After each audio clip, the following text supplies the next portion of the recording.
All right, everybody, welcome back. Episode 17 of the Young Old Heads podcast.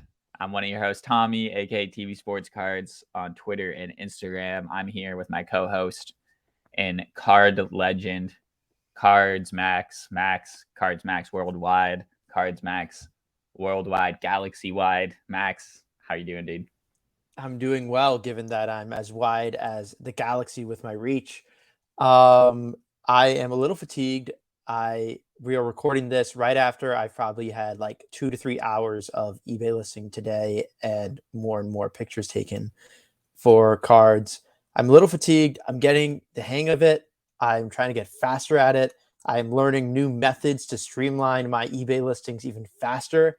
And that has been what's been on my mind because it's fresh and it is exhausting.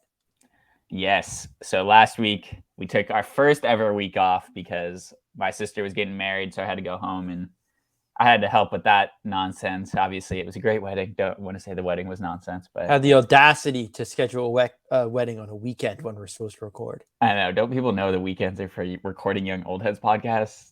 For real. But I feel you on the eBay listings. I spent all this week doing my Stacks Hill on Twitter, which is always very fun to see the dollars add up as people's replies come in and everything, but not quite as fun when you go back around and have to add up everyone's totals and organize all the cards. So I think I made it where I can at least pay off most of the card that I'm buying off you. So that was fun.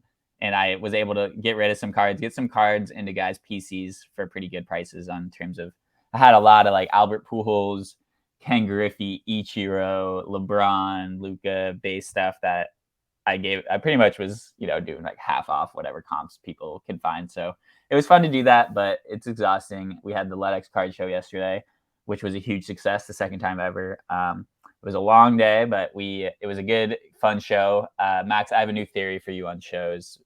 I have a theory that the ideal ratio of people walking around with cases to people who are just walking around like normal human beings is like, I want 40% of the people there with cases, and I want 60% of the people there not with cases. Do you think that's an accurate I proportion? think I think we can use those as two different metrics. The higher proportion of individuals with cases is indicative of how well the show was with promoting. The amount of people on foot traffic is relative to how the strength of the show's local reputation. Generally, as someone who likes to wheel and deal, I like having more people with cases, even though they usually have football cards, and I hate football. And those are people that I can't really deal with. They're like, "Oh, your baseball cards, baseball's lame," and I'm like, "No, they're cool, I swear." But I think the proportion doesn't matter. I think the more the merrier, but I think the proportion is indicative of both how well the local acclaim of the show is, as well as how much attention it is nationally getting. Yeah, I think this is something I just want to start going back to as we go to all these shows across everywhere to connect on what is the proportion of people walking around with these card cases, and everyone knows what I'm talking about. But Max, you were at a show this weekend as well. So the I LEDX show was a big success, but it was a smaller show in terms of the grand scheme of things. And I want to hear about your experience this weekend. I was at the East Coast National in, I believe, Suffern, New York. I so the East Coast National is, I want to say, has been in the area by, I think, JP Show Promotions. They run my local Long Island show. They are very well established in this area, but my gripe is that they were probably the third largest show this weekend, behind Denver, which I think was 250, 300 tables, but from my understanding was much more modern focused.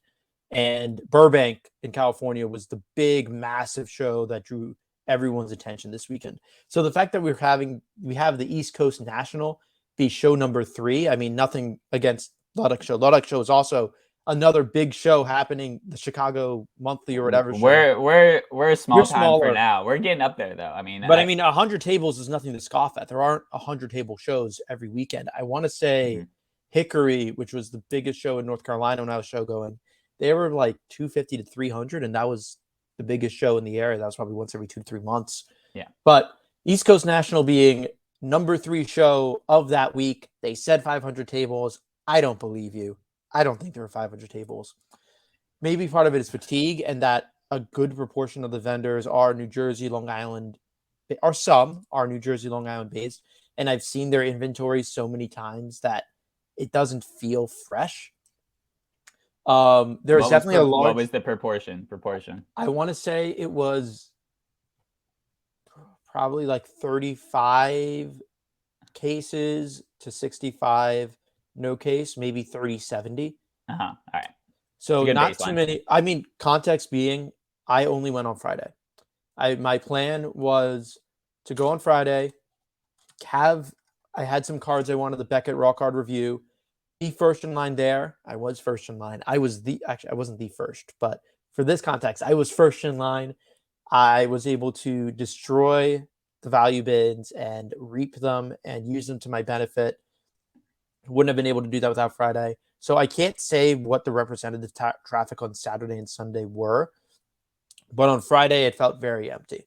Yeah, I think it's tough with these shows now that school started. I think especially to see like there's this big push to make all these shows like 3-4 days long, like the National or whatever. And I know that there's a show coming up in Vegas that's trying to do a similar thing, but I'm interested to see going forward. We can maybe make a note and start talking more about like if we see a big change about like weekend attendance versus weekday attendance. I know at the National there definitely was the biggest crowd, I think, on Saturday, so that could be a point for that. But Max, do you want to give us a rundown a little bit of like, so it's mostly East Coast dealers. I know that in my head that means more vintage than anything, but I want to hear what is like the breakdown of what type of cards were you seeing there? Mostly vintage stuff, or I'm trying to provide as much of a dissertation I can without completely harking them and just being disparaging. But I was disappointed both by the crowd, and we were in, essentially a larger gymnasium for a community. It's okay to be disappointed in this show, Max. No. I want to convey my disappointment, but I don't want to be disparaging and attacking. But yeah, to my knowledge, like there are I believe there's 2 main promoters, at least from what a vendor was telling me. There were 2 main promoters of the big National Sports Car Collector Convention. And JP Show Promotions is one of the 2 main promoters. And you are having near zero social media presence. I know JP's normal shows aren't even on Sports Collector Digest. You are taking a back seat to people who started post-COVID, and you are losing. There is no reason why the East Coast National should be the 3rd biggest show of the weekend. Yeah. I know when it was in Hofstra last year, it drew a bigger crowd, and that obviously there weren't competing shows during this time. Vintage heavy isn't bad, but it doesn't inspire the youth. It doesn't inspire people who are going to travel to this show. I know another dichotomy is that I want to say several months back, Philadelphia and Dallas were happening at the same time. And Philadelphia has the vintage bent, while Dallas obviously has the modern bent. Mm-hmm. And that made some situational sense, but you don't want to be competing with any shows. I don't understand what the benefit is from that. I was talking with a dealer, so I'm like, oh yeah, East Coast National, this is one of the biggest shows in the entire East Coast every year. I was hoping it would, at least like beat Dallas level. And the guy's like, oh yeah, nothing would beat Dallas. And I'm like, that's bad. Dallas is a once every 3 month show. I think they're bi-monthly. I think they're once every 2 months. Yeah. This is a once a year show from one of the promoters of the National. From what 50% of the people that promote the National, they run this show, and they have immense local reputation. They have a really strong foot traffic for all the Long Island local shows. The White Plains show and the Hofstra show, the Long Island National, get strong traffic. But it feels like their presence is going to, I mean, I'm indifferent on whether they succeed long-term or falter. Obviously, as someone who loves cars, I want everyone to succeed. But I was disappointed in the lack of growth from 2019 when I was going to their shows, or when I was 16 and I was going to their shows. So just a bit of disappointment. I had some pickups. I had some deals. That was fun. I got the most out of it in a day.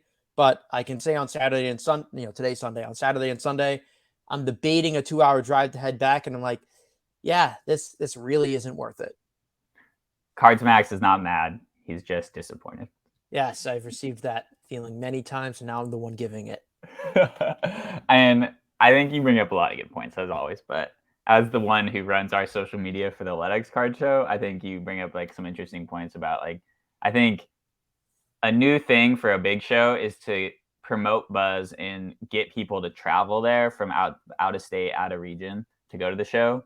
I think having all these competing regional shows this weekend was tough for that. But what I do know about Burbank is that Rob and the shop is really good on social media, and they're really good about getting out into the community, and like they want to grow and be big, and like he posts a lot of stuff about the show. There was a lot of hype up to it. I know a lot of the guys out in LA, like Ryan, our boy Playboy Cards, and your notifications have I been know. huge about promoting that show and kind of making it a statement show for the LA area. I know there's a lot of collectors down there, but not a huge. I think we talked about it with Ryan on the podcast when he was on it. Like, there's not really a central show that everyone would go to, would be like the show. So I think Burbank is the perfect partner, the perfect brand to run a big show in LA.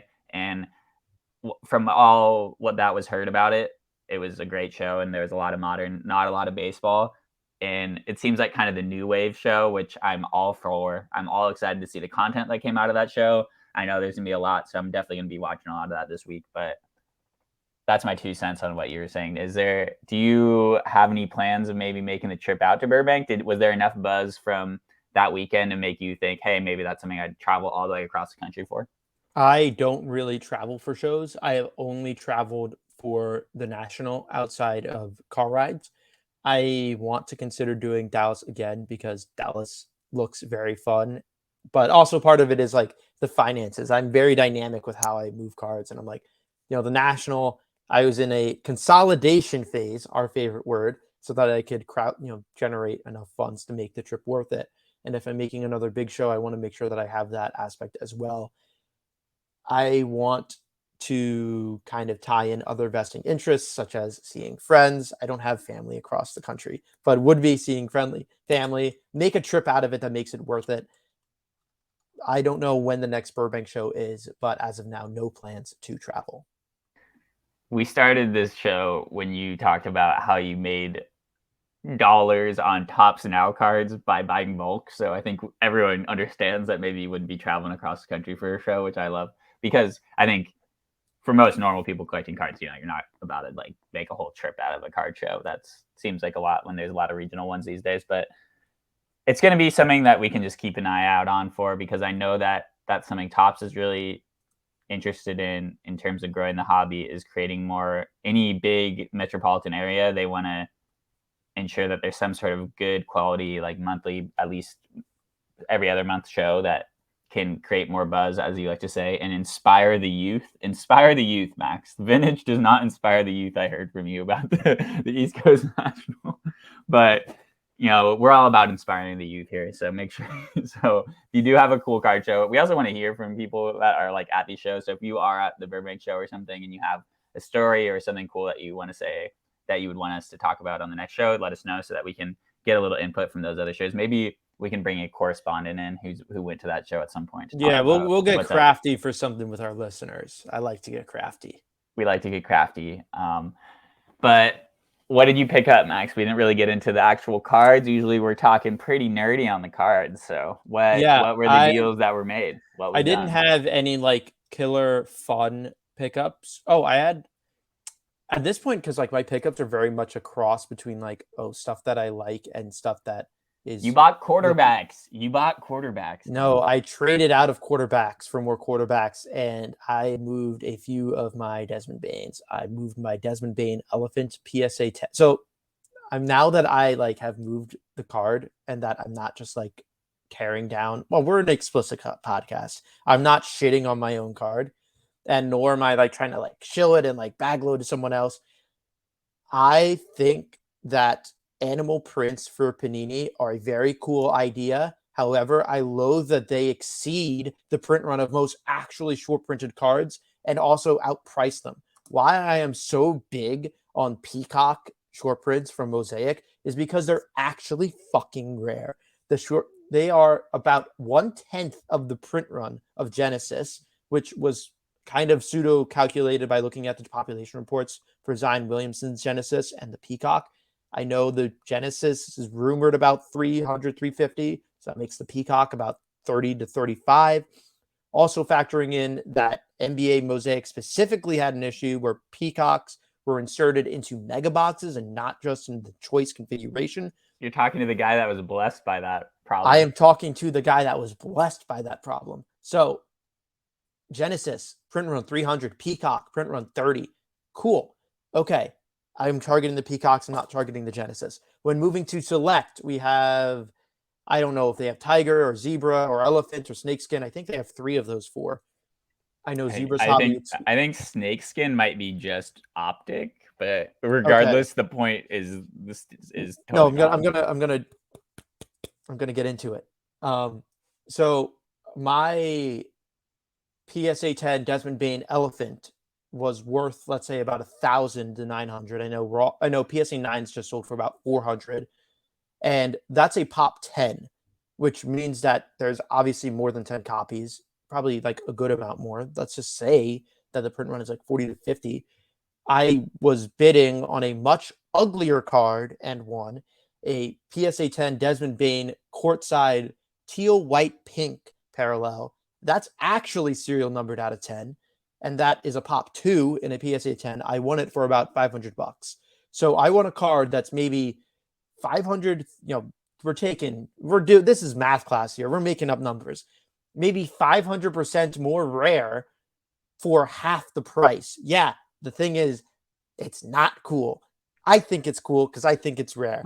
But I would much rather consolidate into a card like that, or even golds, even gold out of 10s. If we're saying that animal SSP prints that, or maybe have a 40 to 50 or 300 print run because Panini doesn't give fucking print odds.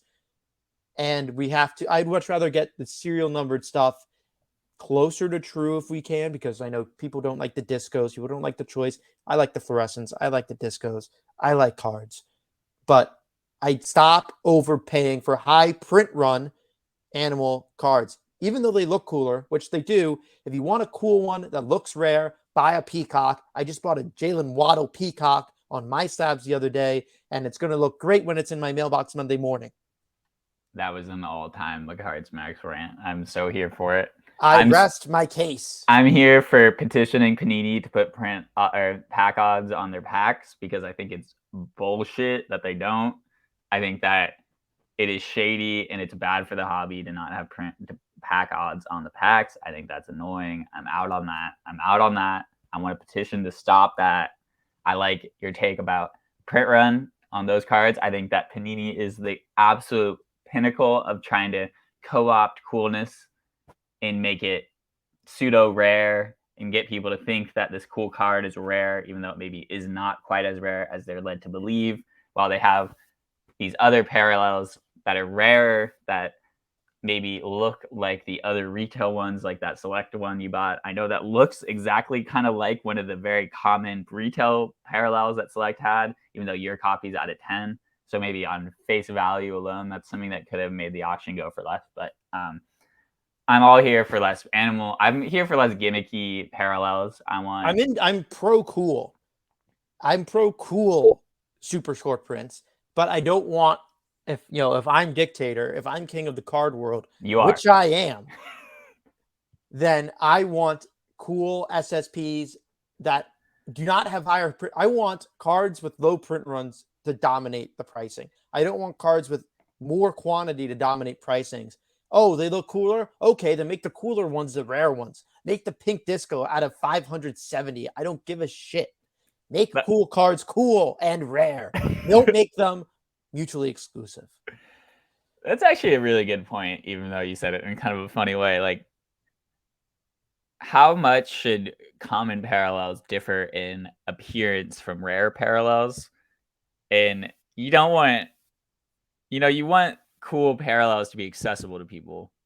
I think monopolizing cool parallels in the low print run stuff where it's less accessible to people is not always a good idea. I think a good example is like the diamond parallels from 2011 Topps. They're actually not super rare but parallels. Even like looking at vintage stock. Okay, I know it used to be Target exclusive. I don't know if it was just vintage stock or the vintage logo, but it was vintage stock and it was unserial numbered. it was I know, And it yeah, I was knew it was Target. It unserial number. was It was Target Target exclusive. exclusive in, I know, definitely 2010, and I know it was 2011, I think throwback. too. And then I think 2015 had some throwback gimmick to it, although it wasn't the traditional vintage stock. And then traditional vintage stock in a 99 started in 2016. It was a retail parallel because it was boring and there's no justification to make it rare. You had to make it rare in order to make it actually coveted. What about, here's a good one for you. Advanced stats parallels in flagship, the outer 300 ones. Those are pretty rare. Probably the least cool parallel out there, though. Well, the problem is we now have Topps pumping and churning more and more parallels that are meaningless. Oh, now we have purple, green, orange, red ice. Who's worse at it, though? Topps or Panini? I think Panini's way, way worse. The thing with Topps is that we can actually do the math. The problem, well, with Panini, it's not that there's less collectors. Maybe there's less modern collectors or set collectors. Set collectors, I think. I did most of Mosaic base set. I did put a good chunk into the green Mosaic. Still unfinished projects. I'll finish them. I'm a finisher. But with that, no one is doing a full purple Mosaic disco set. No one cares. But there's probably at least one guy crazy enough, and maybe that guy is me, to do a full advanced stat parallel set of whole. That would be the ultimate baseball nerd move, and I would support that. But I think what you're saying is basically Panini is all about the individual player rainbow, and that's kind of the Panini set. My point is, I think Panini may be doing it more egregiously and can get away with it more because there's no pack odds and no one cares about the parallels at the end of the day. While Topps, it's a main flagship bookmark of the set. Yeah, I think that's fair. I think Panini, yeah, there's a lot of problems with what you're saying, and I get the frustration on why, like, you don't Panini and like no one's building a select basketball set. There's too many cards. Every player has different cards. I've never heard of someone doing. I've heard of people doing prism sets, and I know Dixon Cards on Twitter does like a really cool like parallel binder page thing, but he's not building sets. He's building like 9 card binder pages of a parallel. What would you say is Panini's cross product most desirable parallel? Probably the solid gold out of 10s, right? Yeah, probably solid gold out of 10s. But I think if we're talking like we're surveying people, I think Silver Prism is the first one that comes to mind. Obviously, it's not the rarest, but it's, I hate this word when it comes to collecting, the most iconic parallel from the set. And I think that's a good way of comparing Topps and Panini is through like what their most popular parallels are. I would say Panini owns the refractor game of like they own the Silver Prism. Those are more rare than Topps Chrome base refractors. Yeah, like what even is Panini flagship? Is it Prism? Is it Donruss? Is it Hoops? But I think there's more like the Silver Prism Optic, Silver Prism Silver Prism Select, Courtside or whatever. Those, they just love that word. It's great for my eBay titling, but they just love to call everything a prism. Yeah, but the Silver Prisms in all those sets are arguably the most popular parallels in each of those sets. While Topps, Bowman's Best Atomic Fractors get love, while the Topps Chrome refractors probably is one of the most common. So that's a great example of your like rare versus cool parallel example. Like that's the most popular one. But I think, well, think about if we got blaster boxes and you got one base refractor per box and you got maybe one sepia per box, because that's the equivalent rarity of what a Silver Prism is. You get one Silver Prism for blaster box, if I'm not correct. Yeah, that's what I'm saying. Refractors are just more common. Yeah, exactly. Which leads Topps to have like other things that get love in each type of product, which I think is more interesting to collect when there's a more desirable parallel in each different product that is not the same exact parallel. You know, does that make sense to you? Like the Donruss Optic Silver Prism, Panini Prism Silver Prism, those are kind of the same. Like people still want that, and it's pretty much the same rarity across those products, arguably. Which is just a different approach, which I think leads to people's differences when it comes to collecting Panini and Topps. I wish more. I mean, both from like a selling standpoint. How's your dog doing? Oh, he's barking. The man is delivering Chinese food to the house, and the dog is barking. He wants a bite. Hey, that is a good metaphor for something that we will think of later. But the dog biting. Yes, the dog barking for something. What are you looking at? What are you looking to buy post East Coast National, Max? Post East Coast You're coming out of it with some quarterbacks. I think I was just like, I was very fuming about like me disliking the East Coast National and like me moving my Desmond Bain Elephant. That's where we were at. I moved the Desmond Bain Elephant. I picked up the teal white pink, and I got the teal white pink for effectively half the price. Yes, even though it's way rarer. I was very fixated at that point, but I hunted a lot. But I hunted a lot of dollar boxes. Part of it was I was just targeting good deals, but also like value. I will say value boxes are definitely an IQ test, but even like you can press me on my Glaber card knowledge, I'll win. I'm a genius and I'm a king. Like I saw like something that I guess I will probably upload and have for sale. I posted them on Twitter for sale. I picked up 2 Glaber Torres 2018 Topps Chrome Sapphire cards, and I got them for a very good price because there's a very ugly PSA 10 sale. And I guess those are my second and third copies. For the longest time, when I got back into collecting in 2019, that was like my grail. Like getting a Glaber Torres Sapphire was my grail. And I got one kind of for free. Tommy, did I ever tell you the story? No, I never heard this. No, it's actually was a very cool gesture. I was selling my 2021 Bowman Sapphire boxes, and the box I sold had an Austin Martin purple Sapphire auto to 10.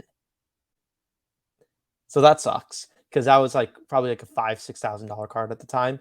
That checks out. But your luck with wax. Yeah, I usually open all of it except for the ones where it's like, yeah, I'm clearly going to lose on this. I'm going to make the smart way out. I know when I sold my Star Wars Sapphire box for like $600, there was like a $500 card pulled or something like that.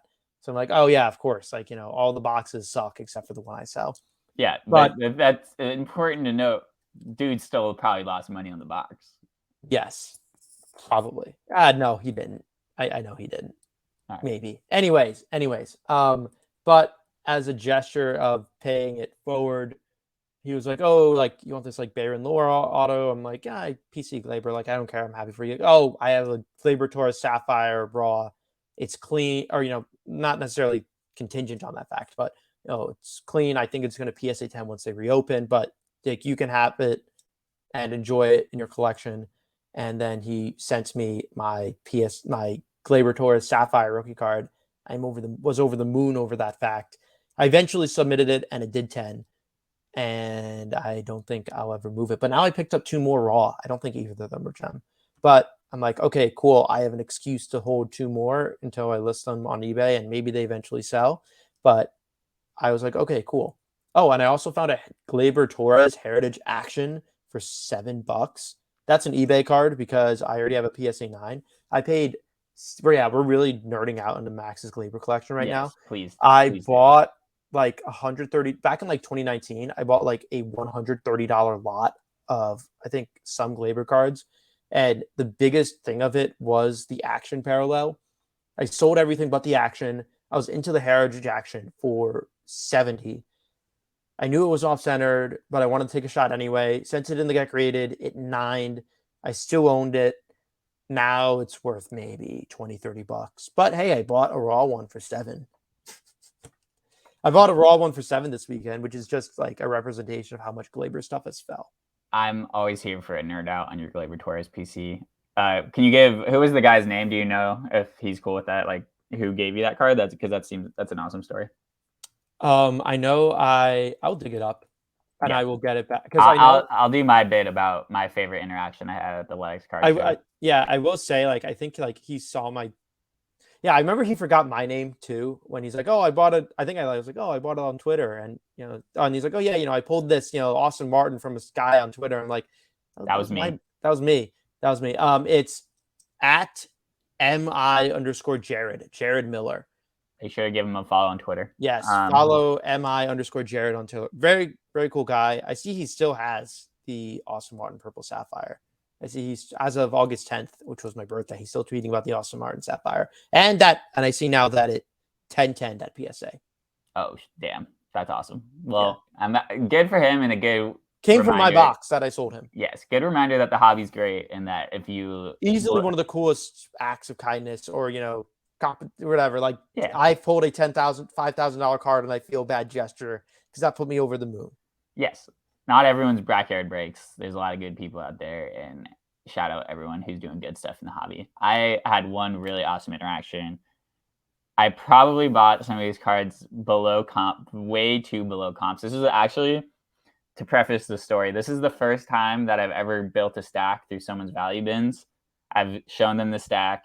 They've given me a price, and I've said, I have to pay you more money than that because that is me robbing you. And it seems ridiculous that you would want that little money. The guy was incredibly nice. His name is Jeff. He said, dude, don't worry about it. This is all relative to how much I got these cards for. And I know that if I give you a good deal here, you're going to come back. And he is an amazing guy. So shout out Jeff. He's not on any internet. He's not out there on social media. He just sets up at local Chicago shows. Does he have electricity?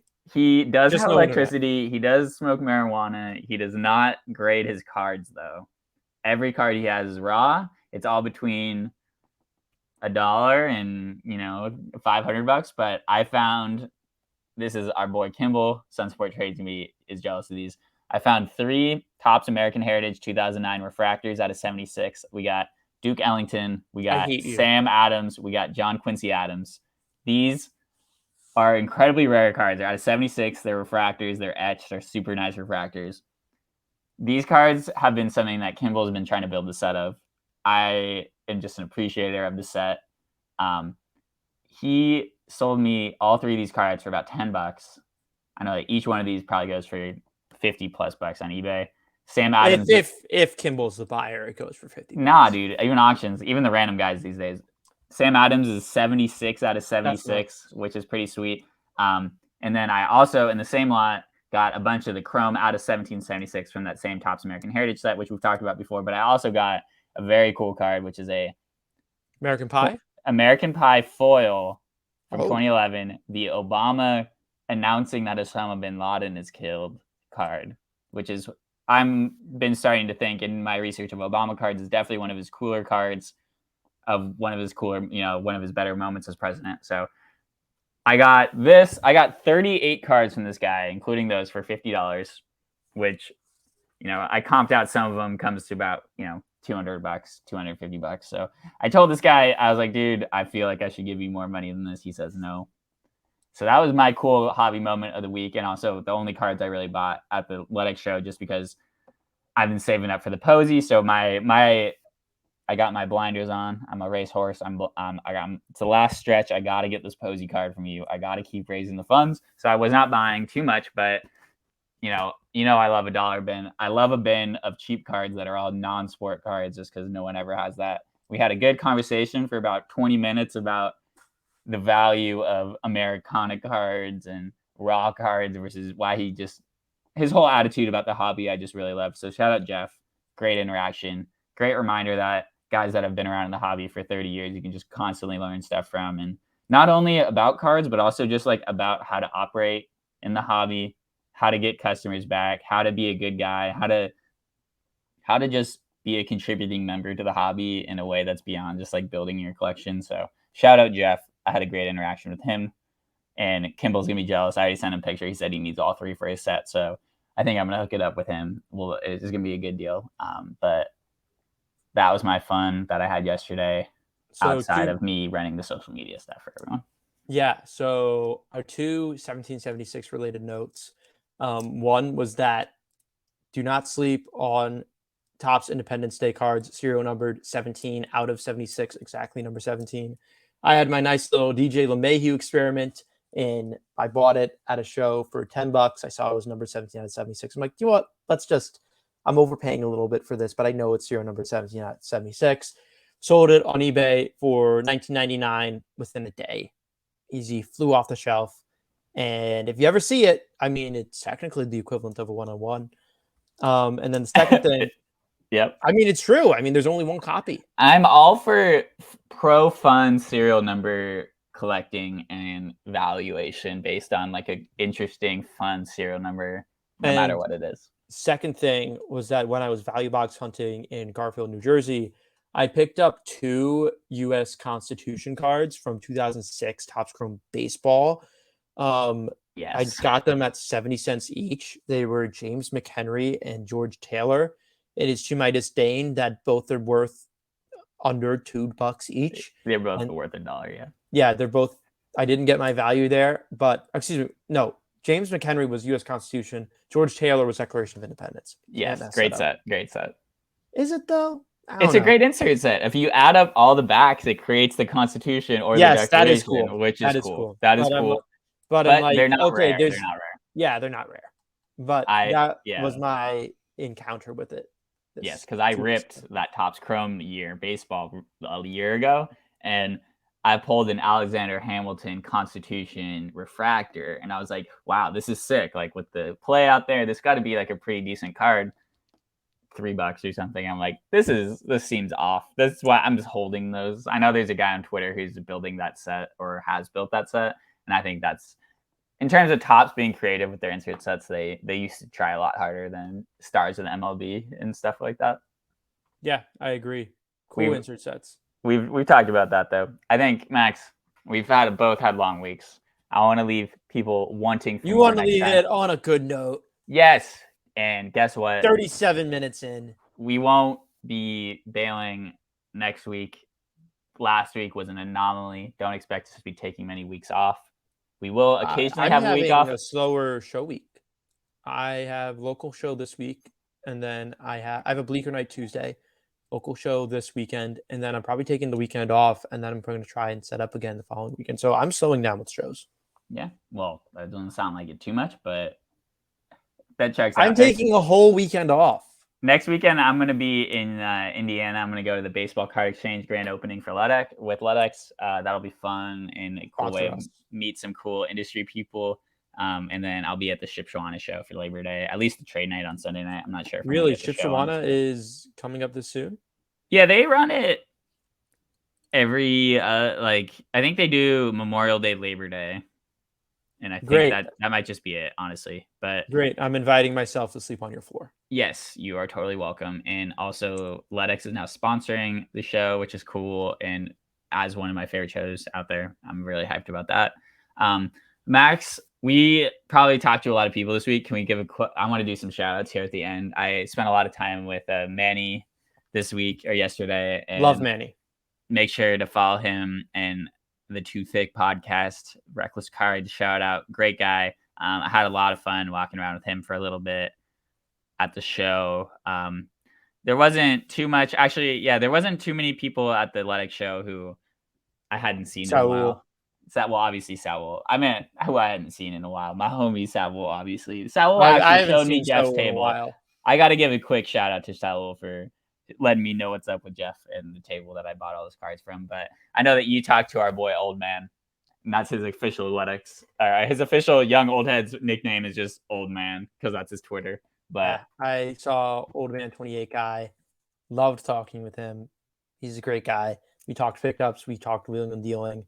I also saw Brandon Barasane, great guy. I was gonna say his handle is at Brandon Barasane. Old Man's handle is at AHJO_7.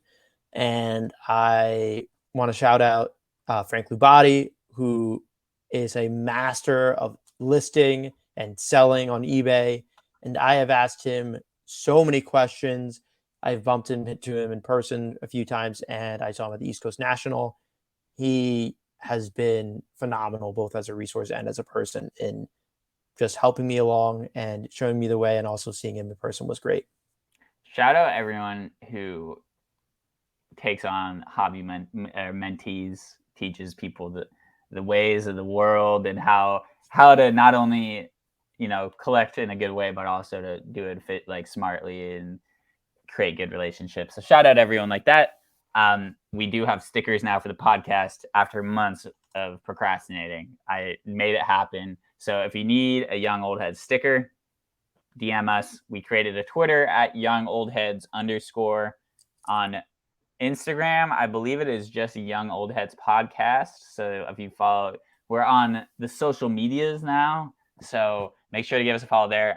We're still working on putting out reels every week with clips from the show and some other fun stuff, maybe some giveaway stuff at some point, or maybe just like another place to connect as a young old head community. So make sure to give us a follow there. Max, I'm exhausted, bro. I woke up today, I played basketball with my friends, and then I jumped in Lake Michigan, and I feel refreshed, but like a content tiredness. It's a good feeling. Yeah, and I'm going to continue blowing up your phone with every cardboard thought I have, and you have to answer them. Please do. Please do. Yeah. Honestly, wait, quick shout out. If you're on Twitter, follow that account that has every, like, the greatest cards of all time. Oh, I don't like that account. Why not? Why not? Why, I don't like dude? it. It's my guts smelling fish. All right, well, we'll have to follow. Or do follow that account.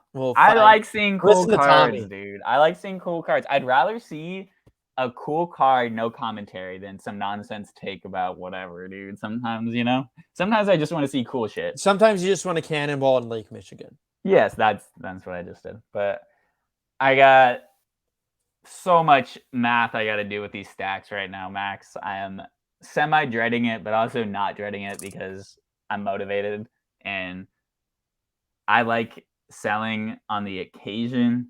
And this is fun for me to be able to at least spread out some Young Old Head stickers around the country.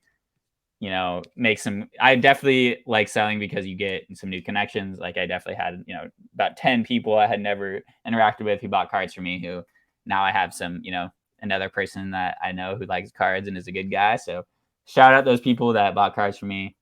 Shout out you, Max, for dealing with my busy schedule and life. And I'm so excited for the rest. Like, I feel like the rest of the year, dude, we're gonna have a lot of cool stuff that we're gonna be able to talk about. Maybe have a couple cool people on, but I'm hyped for what we got coming. I'm excited. Everyone else should be excited. Are you excited? I live for cards. I live for cards. That's a good point and a good way to end. We live for cards. We're the Young Old Heads podcast, and we'll see you guys next week. I think probably to be safe, it's going to be definitely probably Monday, just because I'm going to be in Shipshewana unless we can record during the week, which is TBD. So just make sure to follow us on social media, and we'll be more transparent about when episodes are coming out. And yeah, see you guys next week. Bye.